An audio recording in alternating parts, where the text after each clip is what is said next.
জয় বাংলা, জয় বাংলা। যতই করো হামলা, যতই করো হামলা, আরে যতই করো হামলা, মমতা ব্যানার্জি, আরো জোরে, মমতা ব্যানার্জি, মমতা ব্যানার্জি, মমতা ব্যানার্জি। মা মারি মানুষ। কি করে মানুষকে বিভ্রান্ত করতে হয়, যদি তার পিএইচডিও কেউ করে থাকে তাহলে সেটা বিজেপি করে। আর আমাদের দিদি কি করে? নিরলস ভাবে 365 দিন খালি কাজ করে যান, ভূতের মতো কাজ করে যান। আর ওনারা কি করেন? মাঝে মাঝেই আমি তো দেখেছি পার্লামেন্ট হলেই আমাদের যিনি ওখানে আমাদের রেসপেক্টেড প্রধানমন্ত্রী, তিনি মাঝে মাঝেই হাওয়াই জাহাজ করে দেশ ঘুরতে বা বিদেশ ঘুরতে বেরিয়ে পড়েন। আসেনি না, ওনার তো দেখাই পাওয়া যায় না, ডুমুরের ফুল। অথচ দিদি এখানে পড়ে থেকে 365 দিন নিরলসভাবে কাজ করে যাচ্ছে, বাংলার মানুষের কথা ভেবে যাচ্ছে, মা বোনেদের কথা ভেবে যাচ্ছে, ছোট ছোট ছেলে মেয়েদের কথা ভাবছে। কি নেই আমাদের বাংলায় বলুন? স্বাস্থ্যসাথী কার্ড আছে, আমাদের ছেলে মেয়েদের জন্য স্টুডেন্ট ক্রেডিট কার্ড আছে, কন্যাশ্রী আছে, রূপশ্রী আছে, সমব্যথী আছে। আপনাদের লজ্জা করে না যে আমাদের যারা এখানে পরিযায়ী শ্রমিকরা যারা যান আপনাদের অন্যান্য রাজ্যে, সে উড়িষ্যা হোক, আসাম হোক, মহারাষ্ট্র হোক, দিল্লি হোক, আপনাদের লজ্জা করে না তাদেরকে মারধর করতে, তাদেরকে বাংলাদেশি বলে দাগিয়ে দিতে? আসলে আপনারা বিভাজনের রাজনীতি পছন্দ করেন। আপনারা বাঙালি সহ্য করতে পারেন না, আপনারা বাংলাকে সহ্য করতে পারেন না। অথচ ভোটের সময় আপনারা ভোট পাখি হয়ে উড়ে এসে বলেন সোনার বাংলা গড়ে তুলবো। আর আপনারা যারা আছেন এখানে পার্লামেন্টে, যারা এখান থেকে নির্বাচিত হয়ে গেছেন, আপনাদের কারো লজ্জা নেই? ওখানে গিয়ে একদিনও তো কই বললেন না দাঁড়িয়ে যে 2 লক্ষ কোটি টাকা আমরা পাই, বাংলা গভর্নমেন্ট পায়, কেন দিচ্ছেন না? কেউ তো বলেন না। শুধু একটাই কাজ, বারবার শুধু দাঁড়িয়ে আপনারা কি করেন? দিদির নামে কুকথা বলেন, হাউসে দাঁড়িয়ে অভিষেক বন্দ্যোপাধ্যায়ের নামে কুকথা বলেন, এটাই আপনাদের কাজ। আর আমি তো অবাক হয়ে গেলাম যে আপনাদের ফাইন্যান্স মিনিস্টার এবার তার বাজেট স্পিচেও কিভাবে বাংলাকে নিয়ে কথা বলল। সব তোলা থাকবে, বাংলার মানুষ সব দেখছে, সব তোলা থাকবে আপনাদের জন্য।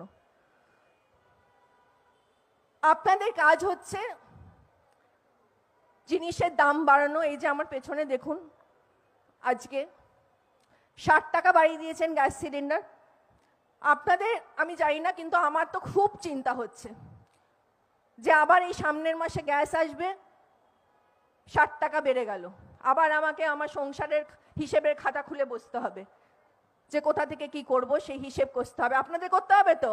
ভালো লাগছে গ্যাসের দাম বেড়েছে? এরা প্রত্যেকবার এটাই করে। প্রেসিডেন্ট ট্রাম্প যা বলবে এখন আমাদেরকে সেটাই ফলো করতে হবে। আমরা স্বাধীন দেশ নই, আমরা ওয়ার্ল্ডের one of the largest democratic country, আর এখন আমাদেরকে আমেরিকার কথা শুনে চলতে হবে। এর থেকে লজ্জার আর কি হতে পারে? যান আপনি দিল্লিতে বসে নিজের সিংহাসনে বসে নিজের রাজ্য, নিজের দেশটাকে আগে দেখুন, তারপর বাংলার দিকে আপনারা শকুনে চোখ দেবেন। লজ্জা করে না? আরেকজন আছেন দিল্লির, বলতেই হচ্ছে দিদি তোমার পারমিশন নিয়ে আমি বলবো আজকে, এটা আমাকে প্লিজ বলতে দেবে। দিদি খুব ভালো, দিদি কারণ নিন্দা করতে পছন্দ করে না, আমাদেরকেও বকাবকি করে, কিন্তু আজকে তো আমি বলবোই। আরেকজন আছে দিল্লির মাননীয় মুখ্যমন্ত্রী রেখা গুপ্তাজি। রেখা গুপ্তাজি কি করলেন? এখানে এলেন, মাইক ধরলেন, পিএইচডি করেছে বললাম না, বাজে কথা বলার পিএইচডি। মাইক ধরে বড় বড় কথা বলে দিলেন, इस राज्य में तो कुछ नहीं हुआ, महिला लोग तो बहुत ही क्या है, ইনসিকিউর है। রেখা গুপ্তাজি, আপনাকেও বলবো দিল্লিটা ভালো করে সামলান। বর্ষাকালে দিল্লি ভেনিস হয়ে যায়, সেখানে আন্ডারপাসগুলোতে এমন জল থই থই করে যে কি আর বলবো, কাকলিদিরা আছে, আমরা এই দিক থেকে ওদিক যেতে পারি না। এটা ভেবে দেখুন, ভিআইপি এরিয়াতে হচ্ছে, তার মানে অন্যান্য জায়গায় যেটা ভিআইপি জোন নয়, দিল্লিতে তো আবার এইসব আছে না, ভিআইপি জোন, অনেক কিছু আছে নিয়ম কারণ, যাই হোক। তো ভিআইপি জোনে এরকম অবস্থা, ভ্যানিশ হয়ে যায়। তার মানে অন্যান্য জায়গায় যেখানে ভিআইপিরা যান না, সেখানকার অবস্থা ভেবে দেখুন। আমি তো সোশ্যাল মিডিয়াতে মাঝে মাঝেই ভিডিওতে দেখি যে পুরো ড্রেনের জল, নানা জল থই থই করছে সব জায়গায়। রেখাজি ওগুলো দেখতে পান না, তখন সানগ্লাস পরে বসে যান। AQI নিয়ে, আমাদের এয়ার কোয়ালিটি ইন্ডেক্স নিয়ে যদি আমরা কেউ পার্লামেন্টে বলতে চাই, আমাদের বলতে দেওয়া হয় না। না বন্দে মাতরম নিয়ে আপনারা 10 ঘন্টা ডিসকাস করুন, কিন্তু AQI নিয়ে আপনারা ডিসকাস করতে পারবেন না। ভালো কথা, পারবো না। রেখাজি, আপনার দিল্লি আপনি সামলান। মহিলা সুরক্ষা, আপনারা জানেন যে দিল্লিতে সন্ধ্যের পরে কেউ পাবলিক ট্রান্সপোর্ট ইউজ করতে মহিলারা বিশেষ করে ভয় পান। কোনো public area is not safe in Delhi for women. আমাদের এখানে কি হচ্ছে রেখাজি, আপনাকে বলে দিই, আপনি তো আবার নকল করবেন। আপনি তো সম্প্রতি 25শে ডিসেম্বর 2025-এ অটল বিহারী বাজপেয়ীজির জন্মদিনে আপনি আমাদের দিদির মা ক্যান্টিন, যেটা খুবই সাকসেসফুল স্কিম একটা আমাদের রাজ্যের, সেই মা ক্যান্টিন আপনি নকল করে বসে আছেন, তার নাম দিয়েছেন অটল স্কিম। তাতে দিদি যেটা অনেক দিন আগে করে দিয়েছে, 5 টাকায় ডিম ভাত, যাতে আমাদের গরিব ভাই বোনেরা যারা আছেন তারা একটু খেতে পারবে, একটা প্রোটিন আহার তারা খেতে পারবে, সেইটা রেখাজি দিদির দ্বারা অনুপ্রাণিত হয়ে, খুব ভালো কথা দিদি, খুব ভালো কথা রেখাজি, আপনি ইন্সপায়ার্ড হয়েছেন, মোটিভেটেড হয়েছেন, আপনি সেটা নকল করলেন, তাতে আমাদের কোনো আপত্তি নেই, দিদিরও কোনো আপত্তি নেই। আপনারা লক্ষ্মীর ভান্ডার নকল করছেন। বিহারে দেখেছেন ইলেকশনের সময় কি করলো, 10,000 টাকা ঢুকিয়ে দিল সবার অ্যাকাউন্টে। তারপর এখন নাকি আমি শুনছি যে 10,000 টাকা নাকি এখন আবার বলছে ফেরত দিয়ে দাও, ফেরত দিয়ে দাও, ইলেকশন শেষ হয়ে গেছে, ফেরত দিয়ে দাও। নীতিশ কুমারজির কি হাল করলেন! আমার তো ওই ভদ্রলোককে সেদিনকে পার্লামেন্টে যখন দেখছি, উনি একজন একটু অসুস্থ মানুষ, তাকে নিয়ে আপনারা কি করছেন বলুন তো? আপনাদের কি কোনো লজ্জা নেই? সব সময় এরকম একটা ডাগলাস পরে বসে থাকলে তো হবে না। যাই হোক, রেখাজিকে নিয়ে আমি আর কোনো মন্তব্য করতে চাই না, উনি যা বলেছেন। কিন্তু আবারও বলবো যে বাংলায় আসার আগে একটু ভেবে চিন্তে আসবেন, পড়াশোনাটা করে আসবেন। আপনারা একদম পড়াশোনা করেন না কেন? মোহন বাগানকে বলে দিচ্ছেন মোহন বেগান, ইস্ট বেঙ্গলকে আরেকটা কি বলছেন, মানে আপনারা কোনো পড়াশোনা করবেন না, অথচ বাংলায় চলে আসছেন ভোট নিতে। বঙ্কিম দা বলছেন। আরে তুমি কি জানো কালকে শ্রীরামপুরে মিটিং করে বলেছে শ্রীরামপুর রামকৃষ্ণ পরমহংসদেবকে বলে দিচ্ছে স্বামী রামকৃষ্ণ। মানে ওনারা যা খুশি তাই বলবেন, সেটা বাংলার মানুষ ভাই মেনে নেবে না। বাংলার মানুষরা অশিক্ষিত নন, বাংলার মনটাকে আগে বুঝতে হবে, তারপর তো আসবেন ভোট চাইতে। আর আপনারা কি চাইছেন সেটাও তো আমরা বুঝতে পারছি না। আপনারা বাংলা মানুষদের মন জয় করতে চাইছেন, অথচ আপনারা শ্রমিকদের পয়সা দেবেন না, 100 দিনের টাকা আটকে রাখবেন, আবাসের টাকা আটকে রাখবেন, জলের টাকা আটকে রাখবেন, শিক্ষার টাকা আটকে রাখবেন। বললাম না যে এরা বাংলার ভালো চায় না। এরা ভোটের সময় এখানে এসে গুনগুন করবে, তারপরে আবার যেই ভোট শেষ হয়ে যাবে, যেই বাংলার মানুষরা খেদিয়ে বিদায় করবে, ঝাঁটা দিয়ে, আমার মা বোনেরা ঝাড়ু দিয়ে খেদিয়ে বিদায় করবে, তখন আবার চলে যাবে, আর এদের দেখা পাবেন না। তো যাই হোক, আমি যেটা বলতে চাই সংক্ষিপ্তে, যে আপনারা দিদির ওপর ভরসা রাখুন।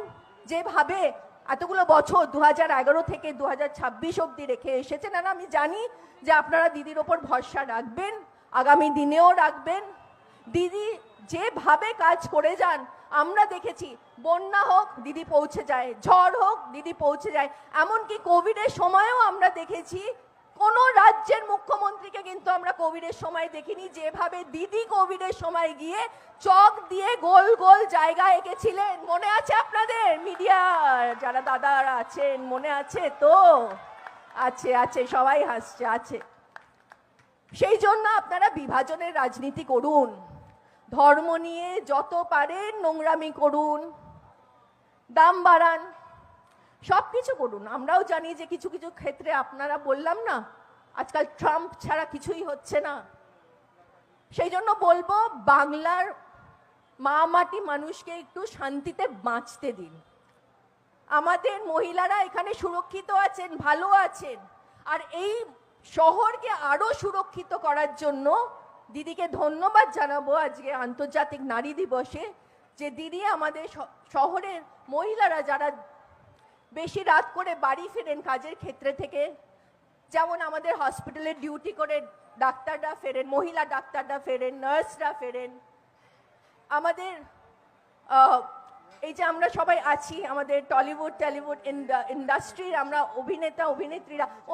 অভিনেত্রীরা যারা আমরা নিজেরা সেলফ ড্রাইভ করে, আমি সেলফ ড্রাইভ করি, আমি অনেকবার ভোর 3টের সময় হোল নাইট শুটিং করে সেলফ ড্রাইভ করে বাড়িতে ফিরেছি, রূপাঞ্জনারাও হয়তো তাই করে।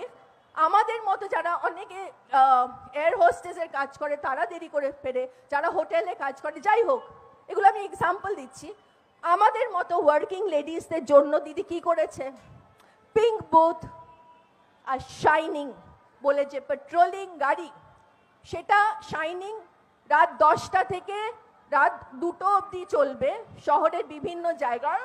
আমরা শুনেছি নাইটস ইন শাইনিং আর্মার, কিন্তু আমাদের দিদি মহিলাদেরকে আর্মার পরিয়ে দিয়েছে, সেই জন্য শাইনিং। আর পিঙ্ক বুথ আপনারা অলরেডি জানেন। সুতরাং দিদির সাথে না নিজেদের কম্পেয়ার করতে আসবেন না বাংলা বিরোধীরা, কারণ দিদি অনেক এগিয়ে গেছে। আপনাদের সব যে রিয়েল মিনিস্টার্স আছে তারা বসে ডাবল ইঞ্জিন চালান, বিভিন্ন বুলেট ট্রেন চালান, কিন্তু দিদির দুরন্ত এক্সপ্রেস উন্নয়নের ঝান্ডা লাগিয়ে অনেক দূর এগিয়ে গেছে, অনেক ছুটে চলেছে। তাই বক্তব্য শেষ করবো এইটুকু বলে যে আপনারা आप लोगों को বিভাজনের রাজনীতি, ধর্ম নিয়ে রাজনীতি মুবারক। আমাদের দিদি উনি বিভাজনে বিশ্বাস করেন না, ধর্মের রাজনীতিতে বিশ্বাস করেন না, উনি একটাই রাজনীতিতে বিশ্বাস করেন, মানুষের সেবার রাজনীতি, সেটাই হচ্ছে ওনার ধর্ম। আর দিদি আমি সবার পক্ষ থেকে আজকে এই মঞ্চে তোমায় বলবো যে দিদি তুমি এগিয়ে চলো, দিদি তুমি এগিয়ে চলো, দিদি তুমি এগিয়ে চলো। বিজেপি দেশ, বিজেপি দেশ, বিজেপি দেশ। খেলা হবে, জোর খেলা হবে, খেলা হবে তো, মা বোনেরা খেলবেন তো, ঝাড়ু নিয়ে খেলবেন তো, হাতা খুন্তি নিয়ে খেলবেন তো মা বোনেরা। দিদি বলছিল আমাদের ওখানে বসে যে ঝড় আসছে, বৃষ্টি আসছে, ওরা এসছে। আমি বললাম না দিদি, ঝড় বৃষ্টি আসছে কি কেন জানেন তো, ওই যে আসছে না উড়ে উড়ে, আজকে যারা এসছে, নাম করবো না বাবা, সন্ধ্যেবেলা ওদের নাম করতে নেই, ওই যে উড়ে উড়ে সব এসছে, ঝড় এসে ওদেরকে সব বিদায় করে দেবে। তাই বলো হরি বল, জয় বাংলা, জয় বাংলা, জয় বাংলা।